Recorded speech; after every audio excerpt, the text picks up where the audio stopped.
여러분, 오늘 월급날이셨나요?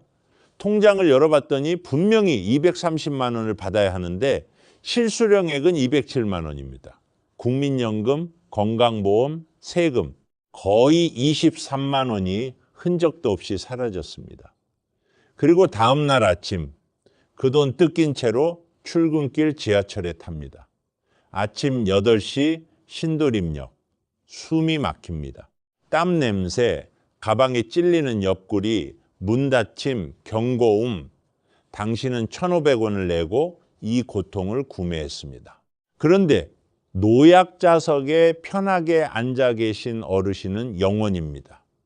순간 이런 생각이 스칩니다.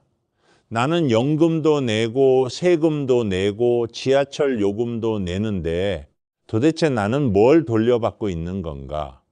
오늘은 대한민국에서 가장 건드리기 싫은 두 가지 이야기를 한꺼번에 해보려고 합니다.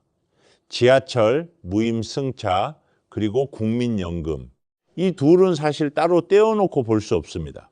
같은 뿌리에서 나온 같은 문제이기 때문입니다. 단순히 세대 갈등 이야기가 아닙니다. 대한민국이라는 나라가 고령화라는 거대한 파도 앞에서 어떻게 무너져 가고 있는지 그 민낯을 오늘 처음부터 끝까지 짚어드리겠습니다. 먼저 지하철 이야기부터 시작하겠습니다. 지금 서울교통공사는 매년 3,800억 원이 넘는 적자를 내고 있습니다.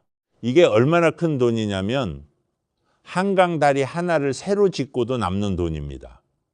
2015년 통계를 보면 서울 지하철 이용객 100명 중 17명은 요금을 내지 않습니다. 부산은 더 충격적입니다. 3명 중 1명이 공짜로 탑니다. 지하철이 세금과 부채로 굴러간다는 말이 농담이 아닌 겁니다. 그런데 이 무임승차 제도 도대체 언제 만들어진 걸까요? 1984년으로 가봅시다. 당시 정부는 65세 이상 노인에게 지하철 무료 탑승 혜택을 줬습니다. 그때 대한민국 65세 이상 인구 비율은 고작 4%였습니다. 지하철 한 칸에 어르신이 한두 분 탈까 말까 하던 시절이에요. 정부 입장에서는 돈도 얼마 안 들고 생색내기 딱 좋은 정책이었죠. 그런데 42년이 지났습니다. 지금 대한민국은 세계에서 가장 빠르게 늙어가는 나라입니다. 노약자석은커녕 일반석까지 어르신들로 가득하고 인구 구조는 완전히 뒤집혔는데 제도는 40년 전 그 자리에 멈춰 서 있습니다. 84년에 만들어진 복지가 2026년에 재앙이 돼버린 겁니다. 여기서 청년들의 분노가 터져 나옵니다. 취업도 안 되고 집값은 하늘을 찌르고 세금은 올라가는데 왜 노인 교통비까지 우리가 책임져야 하냐는 거죠. 반면 어르신들 입장도 서럽기는 마찬가지입니다. 평생 피땀 흘려 이 나라 키워놨더니 고작 지하철 요금 때문에 짐짝 취급하냐는 서운함이죠. 당신들도 안 늙을 줄 아냐는 말 앞에서 청년들은 입을 닫을 수밖에 없습니다. 하지만 반대 의견도 존재합니다. 당사자인 65세 이상 어르신들에게 물어봤더니 무려 80% 이상이 제도 개시 연령을 70세로 올리는 것에 찬성한다고 했습니다. 우리도 미안하다, 염치가 있지 라고 말씀하시는 분들이 의외로 많다는 겁니다. 그렇다면 왜 정치는 꿈쩍도 하지 않을까요? 답은 하나입니다. 바로 표입니다. 65세 이상 유권자는 정치인이 건드릴 수 없는 성역 중에 성역이거든요.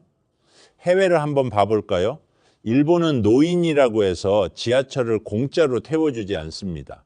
영국 런던은 출퇴근 피크 시간대에는 노인도 요금을 냅니다. 프랑스 파리는 소득 수준에 따라 할인을 차등 적용합니다. 65세 이상이면 누구든 언제 어디서든 완전 무료인 나라는 전 세계에서 대한민국이 거의 유일합니다. 복지천국이라는 북유럽 국가들도 이렇게는 안 합니다. 지속 가능하지 않다는 걸 알기 때문입니다. 그리고 이 적자가 낳는 또 다른 문제가 있습니다. 1호선, 2호선 타보셨죠? 30년 넘은 낡은 전동차들이 지금도 달리고 있습니다. 바로 교체할 돈이 없어서입니다. 이건 단순히 불편함의 문제가 아니라 안전의 문제입니다. 그리고 정부와 서울시는 지금 이 순간에도 핑퐁 게임 중입니다. 정부는 지하철은 지자체 사무라고 발을 빼고 서울시는 정부가 만든 법 때문에 공짜로 태우는 건데 왜 우리가 다 내냐고 맞섭니다. 이 싸움이 계속되는 동안 낡은 1호선과 2호선 전동차는 오늘도 달립니다. 자, 이제 두 번째 이야기로 넘어가겠습니다. 국민연금입니다. 사실 국민연금과 지하철 무임승차는 판박이처럼 닮아 있습니다. 태어난 배경도, 삐걱거리는 이유도, 정치가 외면하는 방식도 똑같습니다. 국민연금은 1988년에 시작됐습니다. 당시 평균 수명은 70세 정도였습니다. 일하는 사람은 넘쳐나고 연금 받을 사람은 얼마 없던 시절이에요. 그때 만든 공식은 간단했습니다. 지금 일하는 세대가 돈을 넣으면 은퇴한 세대가 꺼내 쓰는 구조, 이걸 부가 방식이라고 합니다. 1988년에는 완벽한 시스템이었습니다. 일하는 사람 5명이 노인 1명을 먹여 살리는 구조였으니까요. 그런데 지금은 어떨까요? 2014년 기준으로 일하는 사람 3.5명이 노인 1명을 부양합니다. 2050년이 되면 이게 1.2명으로 줄어듭니다. 사실상 내가 번 돈을 내가 다른 누군가에게 바로 전달하는 구조가 됩니다. 38년 전에 설계한 엔진으로 2026년 자동차를 달리게 하는 셈입니다. 숫자도 충격적입니다. 국민연금 기금은 지금 약 1,000조 원을 넘습니다. 세계 세 번째로 큰 공적 연금 기금입니다. 근데 전문가들이 계산해 보니 2041년부터 연금 지출이 수입을 넘어서기 시작합니다. 쌓인 돈을 꺼내 써야 하는 거죠. 그리고 2055년, 지금 25살짜리가 50대 중반이 되는 그 해에 기금이 완전히 바닥납니다. 제로가 됩니다.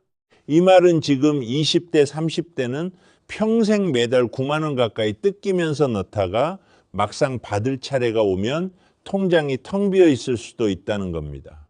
마트 세일인 줄 알고 열심히 쇼핑 포인트를 쌓았더니 내 물건 찾으러 갔을 때 마트 자체가 사라진 것과 똑같은 상황입니다. 여기서 청년들의 분노가 또 한 번 터집니다. 국민연금 탈퇴시켜달라. 그냥 내 계좌에 넣게 해달라.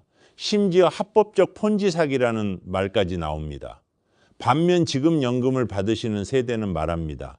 우리가 그 힘든 시절에 꼬박꼬박 냈으니까 지금 받는 거 아니냐고요? 둘 다 맞는 말입니다. 그래서 이게 더 복잡하고 더 아픈 겁니다. 그런데 여기서도 반전이 있습니다.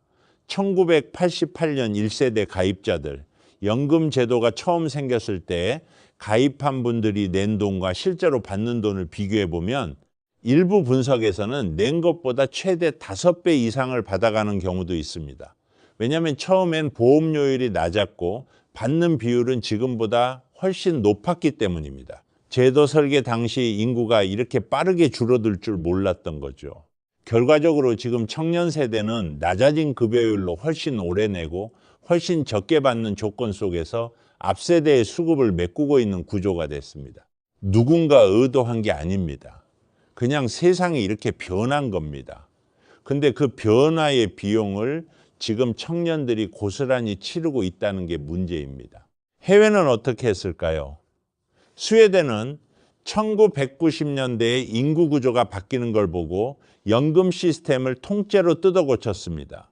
기금이 줄어들면 급여도 자동으로 줄어드는 자동 안정화 장치를 넣었습니다. 고통스럽지만 지속 가능하게요. 독일은 수급 나이를 65세에서 67세로 올리면서 더 오래 일해야 한다는 사회적 합의를 수십 년에 걸쳐 만들어냈습니다. 캐나다는 기금이 흔들리자 보험료를 올리고 운영 방식을 시장형으로 바꿔서 지금은 세계에서 가장 안정적인 연금 기금 중 하나가 됐습니다. 이 나라들의 공통점이 보이시나요? 이 나라들은 전부 아프더라도 연금 구조에 일찍 손댔습니다. 한국은 알면서도 손을 못 대고 있습니다. 이유는 하나입니다. 역시 표가 무섭기 때문입니다. 60세 이상 투표율은 매번 80%를 넘습니다. 20대 투표율은 50%대입니다. 정치인 입장에서 어느 세대 눈치를 볼지는 계산기 없이도 나옵니다. 자, 이제 전체 그림을 한번 보겠습니다. 지하철 무임승차 적자 3,800억 원, 국민연금 기금 2055년 소진. 이 두 개는 서로 다른 이야기처럼 보이지만 사실 같은 문제입니다. 대한민국이 인구 구조 변화에 맞춰 제도를 바꾸지 못하고 있다는 것. 그리고 그 비용을 청년 세대가 감당하고 있다는 것. 그러면 어떻게 해야 할까요? 지하철은 무임승차 연령을 단계적으로 70세로 올리거나 출퇴근 피크 시간대는 유료로 전환하거나 소득 기준에 따라 차등 적용하는 방식이 이미 대안으로 나와 있습니다. 단, 지하철이 없는 지방 노인과의 형평성 문제도 같이 해결해야 합니다. 서울 노인은 지하철이 공짜인데 시골 노인은 비싼 버스비를 내는 건 또 다른 불공정이니까요. 국민연금은 보험료율을 현재 9%에서 단계적으로 올리고 수급 연령을 67세까지 늦추고 기금 운용 수익률을 높이는 방식을 조합해야 한다고 전문가들은 말합니다. 하나만으로는 안 됩니다. 이 세 가지를 동시에 건드려야 그나마 시스템이 버팁니다. 한 가지 비유를 드릴게요. 비행기가 날고 있습니다. 연료 계기판이 깜빡이고 있어요. 조종사도 알고 승객들도 어렴풋이 알고 있습니다. 근데 아무도 말을 안 합니다. 말했다가 패닉이 올까 봐요. 그러다 연료가 다 떨어지면 어떻게 됩니까? 지금 대한민국 복지 시스템이 딱 이 상황입니다. 아프더라도 지금 말해야 합니다. 연료를 어떻게 채울지, 짐을 어떻게 줄일지, 착륙 지점을 어떻게 바꿀지 지금 얘기해야 합니다. 그리고 이건 세대 간의 싸움이 아닙니다. 출퇴근 지하철에서 어르신을 밀어내는 것도 젊은 세대를 착취 대상으로 보는 것도 다 잘못된 프레임입니다. 어르신도 이 나라를 키운 사람이고 청년도 이 나라를 앞으로 끌고 갈 사람입니다. 이 두 세대가 싸우는 동안 진짜로 손봐야 할 시스템은 그대로 방치됩니다. 정치인들은 그게 편하거든요. 우리가 해야 할 일은 서로를 탓하는 게 아니라 새로운 사회적 계약을 요구하는 겁니다. 매달 월급에서 빠져나가는 그 돈이 지금 누군가를 위한 돈이기도 하고 훗날 늙은 나를 위한 약속이기도 하다는 것. 그 약속이 지켜지려면 우리가 지금 제대로 된 목소리를 내야 합니다. 정치인들에게 세대 간 싸움을 붙이지 말고 제대로 된 대안을 내놓으라고 당당하게 요구해야 합니다.